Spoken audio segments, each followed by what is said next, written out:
Hi, I'm Vicki Anderson, and here we are still at Quilt Market 2014 in Houston, Texas.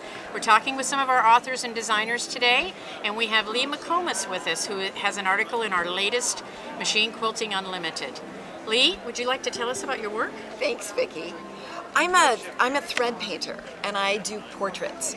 I used to do landscape quilts, and then I was talking to an artist once that said, I talked about doing portraits. My husband paints portraits, and they said, oh, you don't want to do faces. Nobody can do those. That's really hard.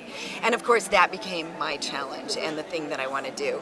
So I've just written a book about the technique that I use, and these are, some of the portraits that I'm doing with it. When I do my work, I start with, this is one, a fused foundation. So there's layers of fabric here, and then I stitch over it. I get the background, I get the hair, I get the clothes, then I do this solid stitching over the faces and blend. And I work from very light to very dark values and try and make them look as realistic as possible. This one is a shortcut. Not everybody who wants to do thread painting wants to do that whole fused foundation.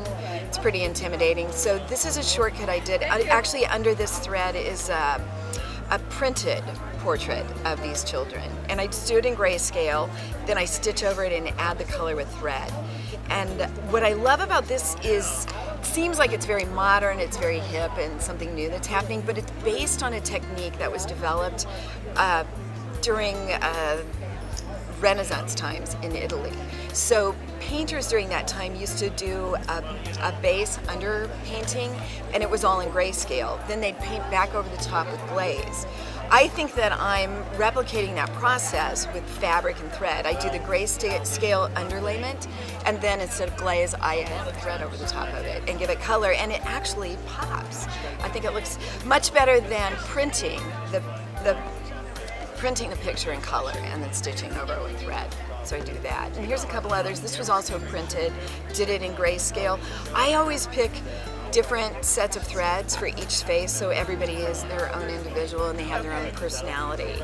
Got it. Then I use a lot of photos from my traveling. This was a woman that I met. She was part of a Turkmen tribe in eastern Turkey. I traveled there in the 90s and took a lot of photos. So this is my Turkmen mom. I also love to work from historical photos. This is Fern, and she was out of an old family photo. I'm not sure who she is, but she's got to be about 5 generations back, and she was a little girl. So I do her in grayscale. I do love to work with historical photos, and I have a couple of pieces here at the Quilt Festival. They'll get a little bit of attention next week. I'm pretty thrilled about that, and they're large scale. But if anybody's interested in learning this, I've got the book, do workshops, and it's all about starting small and being really successful your first time out. It's not as hard as it looks, and you can do really amazing, realistic portraits of people you love. Thank you, Lee.